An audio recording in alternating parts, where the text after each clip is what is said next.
Welcome my dear students. So this is the lecture number 7। Already मैंने 6 videos आपको provide करवा दिया है।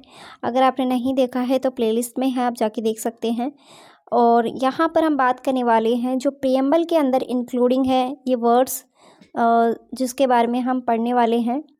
This is the very very important. यहाँ से 1 क्वेश्चन फॉर्मेट होता है। सो सॉवरेनिटी यानी कि संप्रभुता, that means India is neither depend on the any country nor is it a dominion of any country। यानी कि इंडिया है यानी भारत है जो न तो किसी अन्य देश पर निर्भर है और न ही किसी अन्य देश का डोमिनियन है। यहाँ पर हम कह सकते हैं कि इंडिपेंडेंट अथॉरिटी ऑफ स्टेट, यानी कि जो भारत है अपना वह स्वतंत्र है। नेक्स्ट इज सोशलिस्ट यानी कि समाजवादी, एडेड बाय द 42 अमेंडमेंट 1976। यानी कि जो अमेंडमेंट किया गया था ये कब किया गया था? 1976 में 42 अमेंडमेंट, और इसमें ऐड किया गया था सोशलिस्ट वर्ड। यहाँ पर डेमोक्रेटिक सोशलिज्म भी इसको कह सकते हैं। State has responsibles towards citizen for their welfare, abolishing discrimination। It means that राज्य का नागरिकों के प्रति कल्याण, भेदभाव को समाप्त करना आदि दायित्व है। Listen to me carefully, this is the very very important. Next is the secular. Secular मतलब होता है धर्मनिरपेक्ष। It means that equal respect for all religions. यहाँ पर सभी धर्मों के लिए सम्मान की बात कही गई है। ये भी कब ऐड किया गया था? 42 अमेंडमेंट में इसको ऐड किया गया था। और इसको है वो कौन से ईयर में अमेंडमेंट किया गया था? 1976 में। नेक्स्ट इज डेमोक्रेटिक यानी कि लोकतंत्र। Word comes from the Greek language that is demos and Kratos. ठीक है, तो यहाँ पे डेमोस और क्राटोस से मिलकर ये डेमोक्रेटिक वर्ड निकला है। डेमो का मतलब होता है यहाँ पर कि प्रजा, और क्राटोस का मतलब होता है सिस्टम। ठीक है, तो next is it is the government of the people by the people and for the people. यह जनता की, जनता द्वारा और जनता के लिए सरकार है। Next is supreme power should be in A hand of the people. यानी कि सर्वोच्च शक्ति जनता के हाथों में है। इसमें ये सब बातें इंक्लूडिंग की गई है। डेमोक्रेसी जो टाइप्स है वो यहाँ पे डायरेक्ट भी है और इनडायरेक्ट, 2 टाइप्स यहाँ पे इसका टाइप्स है। फर्स्ट इज यहाँ पे जो डायरेक्ट है उसको 4 पिलर में डिवाइड किया गया है। Next is democracy is a system of the government where the people have the power of make up in decisions। लोकतंत्र शासन प्रणाली है जिसमें लोगों का निर्णय लेने का अधिकार होता है। नेक्स्ट इज द रिपब्लिक यानी कि गणतंत्र। A democratic system is government can be divided 2 categories। First category is monarchy and second category is republic। Monarchy का मतलब होता है कि जैसे पहले की ज़माने में होता था कि राजा का बेटा राजा बनेगा, तो वो वाला सिस्टम यहाँ पे बिल्कुल भी हटा दिया गया है, मोनार्की सिस्टम जिसको कहते हैं। अभी न्यू सिस्टम है रिपब्लिक, यानी कि प्रजा द्वारा चुना हुआ व्यक्ति। India is a republic means no exist heredity ruler in India. यानी कि भारत में कोई वंशानुगत शासन नहीं है। All the authority of state directly और indirectly elected by the peoples। यानी कि राज्य के सभी अधिकारी होते हैं वो प्रत्यक्ष या अप्रत्यक्ष रूप से जनता द्वारा चुने जाते हैं। Next is point justice. Justice is types of three types. First is social justice, economic justice and political justice. Next is social justice means equal treatment for every individual without any discriminations on the basis of caste, color and religion, sex।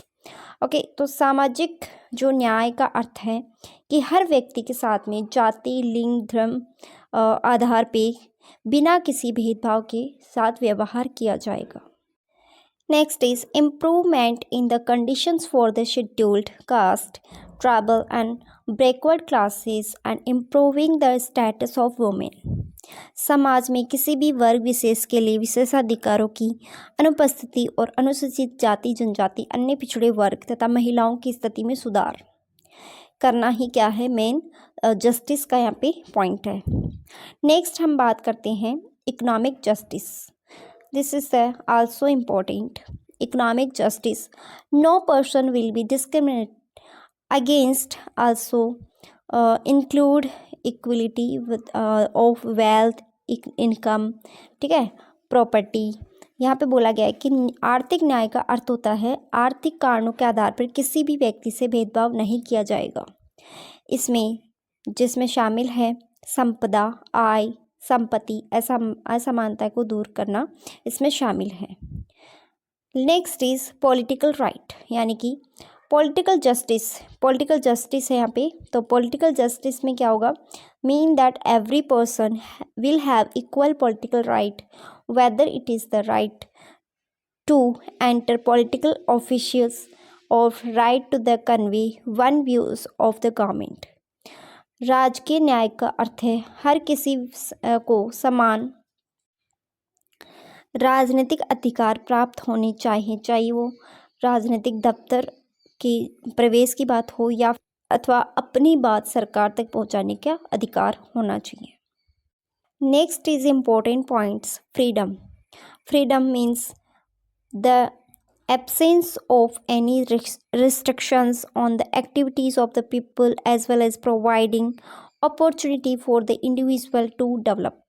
स्वतंत्रता का अर्थ है लोगों की गतिविधियों पर किसी भी प्रकार से रोक टोक की अनुपस्थिति, साथ ही व्यक्ति के विकास का अवसर प्रदान करना। तो इसमें क्या है फ्रीडम। फ्रीडम मीन्स होता है यहाँ पे next belief, religions and worship for every individual through fundamental rights. स्वतंत्र का अर्थ विश्वास, धर्म और उपासना की स्वतंत्रता सुरक्षित करती है। नेक्स्ट इज द इक्वलिटी, यानी कि समानता। Equality means fair treatment, not equal treatment. Other words, equality means the end of the privilege, inequalities and all other types of discriminations.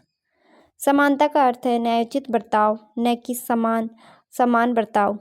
दूसरे शब्दों में समानता का अर्थ है विशेषाधिकारों, विषमताओं तथा अन्य सभी प्रकार के विभेदों का अंत करना। Equality has been considered specifically important among the 3 ideals of the French revolutions 1789, liberty, equality, fraternity.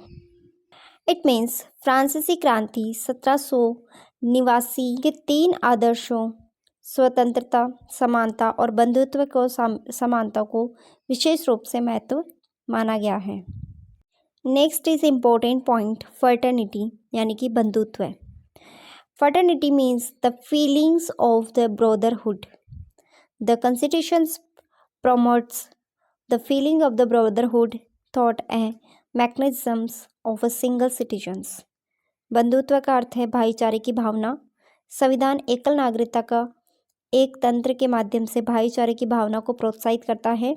मौलिक कर्तव्य जिसमें शामिल है अनुच्छेद 51 के में भी इसको कहते हैं, इसके अंदर इंक्लूडिंग है। Note, the word integrity was the added to the by the 42 constitution amendment is 1976। अखंडता जो शब्द है वो 42वें संविधान संशोधन अधिनियम द्वारा जोड़ा गया था। तो आपको ये वीडियो लेक्चर कैसा लगा आप मुझे कमेंट में ज़रूर बताइए। और ये नोट्स है जो बाईलिंगुअल है, आप इसको व्हाट्सएप मैसेज करके PDF में फॉर्मेट में ले सकते हैं। Thank you so much for watching this video. Keep watching and keep learning.